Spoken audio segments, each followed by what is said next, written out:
വിവാദ വ്യവസായി ബോബി ചെമ്മണ്ണൂരിന്റെ അറസ്റ്റും തുടർന്നുണ്ടായിട്ടുള്ള കോടതി വ്യവഹാരങ്ങളും അതേ തുടർന്ന് സമൂഹത്തിലുണ്ടായ ചർച്ചകളെല്ലാം കുറച്ചൊക്കെ പ്രത്യാശാഭരിതമാണെന്നാണ് എനിക്ക് തോന്നിയിട്ടുള്ളത്. ഇപ്പോൾ കോടതിയിൽ നിന്ന് നിയമ പോരാട്ടങ്ങളുമായിട്ട് ഹണി റോസ് പോകുമ്പോൾ അവരെടുത്ത ഒരു പ്രധാനപ്പെട്ട തീരുമാനം എന്ന് പറയുന്നത് മാധ്യമങ്ങൾക്ക് മുൻപിൽ വന്ന് യാതൊരു തരത്തിലുള്ള പ്രസ്താവനകളും നടത്താൻ തയ്യാറാകാതെ സ്വന്തമായ നിലയിൽ നിയമ നടപടികൾ സ്വീകരിക്കുക എന്നതാണ് ഹണി റോസ് ചെയ്തത്. അത് ശരിക്കും ഒരു നടി എന്ന നിലയിൽ അവർ ചെയ്ത മികച്ചൊരു തീരുമാനമായിട്ട് തന്നെയാണ് എനിക്ക് തോന്നുന്നത്. ഞാനൊരു മാധ്യമപ്രവർത്തകനാണ്, ഹണി റോസിന്റെ ബൈറ്റിന് വേണ്ടി നിരന്തരം ശ്രമിച്ചുകൊണ്ടിരിക്കുന്ന ആളാണ് എന്നിരിക്കുമ്പോൾ തന്നെയും അത് അവർ ചെയ്തത് തീർച്ചയായിട്ടും അതൊരു വിവാദത്തിന് വേണ്ടിയിട്ടല്ല അവരങ്ങനെ ചെയ്യുന്നത് എന്ന് ന്യായീകരിക്കാൻ പോകുന്ന ഒരു കാരണമാണ്. അല്ലെങ്കിൽ ഹണി റോസിനെ സംബന്ധിച്ചിടത്തോളം നമുക്കറിയാവുന്നതാണ്, കാലങ്ങളായിട്ട് ഹണി റോസ് നേരിട്ടുകൊണ്ടിരിക്കുന്ന സൈബർ ബുള്ളിങ്, സൈബർ ലിഞ്ചിങ് ഒക്കെ ആരെയും നാണിപ്പിച്ച് കളയുന്ന, ഒരു ആധുനിക സമൂഹത്തിലുള്ള ആരെയും നാണിപ്പിച്ച് കളയുന്ന തരത്തിലുള്ള സൈബർ ആക്രമണങ്ങളാണ് അല്ലെങ്കിൽ സൈബർ വിചാരണകളാണ് ഹണി റോസ് നിരന്തരം നേരിട്ടുകൊണ്ടിരിക്കുന്നത്. അത് അവരുടെ ബോഡിയെക്കുറിച്ചായാലും അല്ലെങ്കിൽ അവരുടെ തിരഞ്ഞെടുക്കുന്ന സിനിമകളെ കുറിച്ചായാലും എല്ലാ തരത്തിലും പലതരത്തിലുള്ള അപഖ്യാതികളും അവരെക്കുറിച്ച് സമൂഹത്തിൽ പ്രചരിക്കുന്നുണ്ട്. ഇതിന്റെ ഒപ്പമാണ് വിവാദ വ്യവസായിയായിട്ടുള്ള ബോബി ചെമ്മണ്ണൂരിന്റെ ഭാഗത്തു നിന്ന് അല്ലെങ്കിൽ ബോബി ചെമ്മണ്ണൂരിന്റെ ചെമ്മണ്ണൂർ ജ്വല്ലറിയുടെ ഉദ്ഘാടനത്തിന് വേണ്ടി ഹണി റോസ് പോവുകയും അവിടെ വെച്ച് ബോബി ഒട്ടും ആശാസ്യമല്ലാത്ത രീതിയിലുള്ള പ്രസ്താവനകൾ ഹണിയെക്കുറിച്ച് നടത്തുന്നതും ആർക്കും കേട്ടാൽ മനസ്സിലാകും ഇത് ഡബിൾ മീനിങ് ആണ്, ദ്വയാർത്ഥ പ്രയോഗമാണ് എന്ന്. എന്നിട്ടും സ്വന്തം പക്ഷത്തിൽ നിന്നുകൊണ്ട് വാദിക്കുകയാണ് ബോബിയും ബോബി ഫാൻസും ഒക്കെ ചെയ്യുന്നത്. ഇതിനെതിരെ ഒരു തടയിടുകയാണ് യഥാർത്ഥത്തിൽ ഹൈക്കോടതിയും ചെയ്തത്, അല്ലെങ്കിൽ നമ്മുടെ മജിസ്ട്രേറ്റ് കോടതിയും എല്ലാം എറണാകുളം ഫസ്റ്റ് ക്ലാസ് മജിസ്ട്രേറ്റ് കോടതിയും എല്ലാം ചെയ്തത് ഈ പറഞ്ഞതിന് മേൽ ഒരു തടയിട്ട് വെക്കുകയാണ് ചെയ്തത്. യഥാർത്ഥത്തിൽ ഇത് ബോബിക്ക് മാത്രം കൊടുക്കുന്ന ഒരു ഉപദേശമോ സന്ദേശമോ ഒന്നുമല്ല. പുറമേ നമ്മുടെ സമൂഹത്തിൽ നിലനിൽക്കുന്ന സൈബർ ആക്രമണങ്ങൾ ആർക്കും ആരെക്കുറിച്ചും എന്തും സൈബർ ഇടത്ത് പറയാം എന്നുള്ള ഒരു ലൈസൻസിന് എതിരായിട്ട് കോടതിയുടെ ഭാഗത്തു നിന്ന്, നമ്മുടെ നിയമവ്യവസ്ഥകളുടെ ഭാഗത്തു നിന്നുണ്ടാകുന്ന ശക്തമായിട്ടുള്ള ഒരു താക്കീതാണ്. ആ അർത്ഥത്തിലാണ് ഞാൻ ഈ ഒരു വിഷയത്തെ കാണുന്നത്.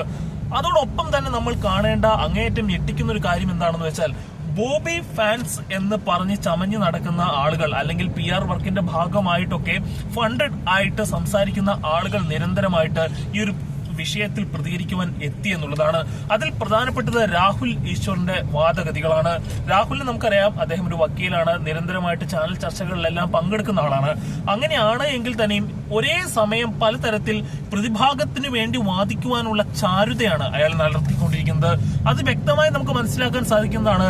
അതൊരു PR വർക്കിന്റെ ഭാഗമാണ് എന്നുള്ളതാണ്. അയാളുടെ ഭാഷാ ചാതുര്യത്തിന്റെ ഒക്കെ ഒരു ശൈലിയൊക്കെ നോക്കുമ്പോൾ നമുക്ക് മനസ്സിലാക്കാം ഇത് തീർച്ചയായിട്ടും ഒരു PR വർക്കിന്റെ ഭാഗമാണ്. അങ്ങനെയാണ് എന്ന് തെളിയിക്കത്തക്ക വിധത്തിലുള്ള തെളിവുകളൊന്നും നിലവിൽ ഇല്ല. എങ്കിൽ തന്നെയും ഇത്തരത്തിലുള്ള വാദഗതികൾ അല്ലെങ്കിൽ രാഹുൽ ഈശ്വർ ഉയർത്തേണ്ടതിന്റെ കാര്യം എന്താണ് എന്ന സാമാന്യ യുക്തി മാത്രം നോക്കിക്കൊണ്ട് അങ്ങനെ ഒരു പ്രസ്താവനയിലേക്ക് എത്തിപ്പെടുവാൻ സാധിക്കുന്നതാണ്. അതോടൊപ്പം കാണേണ്ടതാണ്, കാക്കനാട് ജില്ലാ ജയിലിൽ ബോബിയെ എതിരേൽക്കുവാൻ നിന്ന, ബോബി ഫാൻസായി നിലനിന്ന, ബോബിക്ക് കീജയ് വിളിക്കുന്ന അങ്ങേയറ്റം തലച്ചോറില്ലാത്ത മനുഷ്യരാണോ ഇവർ എന്ന് നമ്മൾ ആലോചിക്കത്തക്ക വിധത്തിലുള്ള പ്രസ്താവനകളുമായിട്ട് അവിടെ കൂടി വന്ന ആളുകൾ.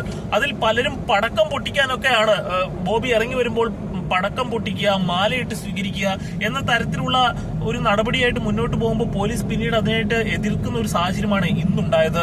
പക്ഷേ ഇന്നലെ, അതായത് ബോബിക്ക് ജാമ്യം കിട്ടി, ആ ഒരു വിധി പ്രസ്താവം ഉപാധികളോടെയുള്ള ജാമ്യം ഹൈക്കോടതി അനുവദിച്ചതിന് ശേഷം പലരും ജില്ലാ ജയിലിൽ തടിച്ചുകൂടുന്ന ഒരു സാഹചര്യം ഉണ്ടായിരുന്നു. ഒരു മാധ്യമപ്രവർത്തകർ എന്ന നിലയിൽ ഞങ്ങൾക്കൊക്കെ ആശ്ചര്യവും നാണക്കേടും ഒക്കെ തോന്നിയൊരു സാഹചര്യമായിരുന്നു അത്. എന്തിനാണ് മനുഷ്യർ ഇത്രയധികം തരംതാണ് പോകുന്നത് എന്ന് അറിയാതെ ചോദിച്ചു പോകുന്ന സാഹചര്യമായിരുന്നു.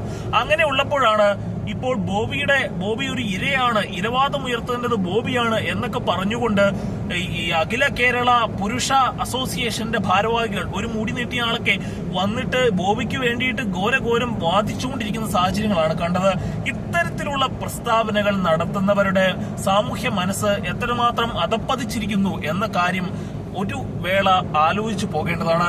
ഏതായാലും ബോബി പിന്നീട് കോടതിക്ക് മുമ്പാകെ വന്ന് മാപ്പ് എന്ന് പറഞ്ഞ് മാപ്പപേക്ഷ നടത്തിയിട്ടുണ്ട്. മറ്റൊന്നിനും പേരിലല്ല, കോടതിക്ക് അതീതനല്ല ആളും, നിയമവ്യവസ്ഥയ്ക്ക് അതീതനല്ല ഒരാളും എന്ന കോടതിയുടെ കർശനമായിട്ടുള്ള ഒരു പരാമർശം ഉണ്ടായപ്പോൾ നമ്മളെല്ലാം കരുതിയതാണ് ബോബിയുടെ ജാമ്യം പോലും ചിലപ്പോൾ റദ്ദായേക്കും എന്ന് നമ്മളെല്ലാം കരുതിയതാണ്. പക്ഷേ എന്തായാലും ജാമ്യം റദ്ദായിട്ടില്ല. ബോബിയുടെ മാപ്പ് അപേക്ഷ കോടതി സ്വീകരിച്ചിട്ടുണ്ട്. ഏതായാലും ഇത്തരത്തിലുള്ള നടപടികൾ ഇനി ഒരിക്കൽ കൂടി ഏതെങ്കിലും ഒരു സ്ത്രീയെ അത് തങ്ങളുടെ കാശിന്റെ ഹുങ്കുകൊണ്ട് വിളിച്ചു വരുത്തുന്നതാണ്, ഉദ്ഘാടന ചടങ്ങുകൾക്ക് വിളിച്ചു വരുത്തുന്നതാണ് എങ്കിൽ തന്നെയും ഒരു സ്ത്രീക്ക് നേരെ അങ്ങേയറ്റം അപമാനകരമായിട്ടുള്ള ദ്വയാർത്ഥ പ്രയോഗം നടത്തുന്നതിന് മുൻപ് ആരും ഒന്നുകൂടി ആലോചിക്കുന്നതാണ്. അങ്ങനെ ആലോചിക്കാൻ നമ്മുടെ സമൂഹം അവരെ പ്രേരിപ്പിക്കുന്നു എന്നതാണ്, നമ്മുടെ നിയമവ്യവസ്ഥ അവരെ പ്രേരിപ്പിക്കുന്നു എന്നതാണ് ഈ കേസിന്റെ ഏറ്റവും വലിയ മെറിറ്റായി ഞാൻ കാണുന്നത്.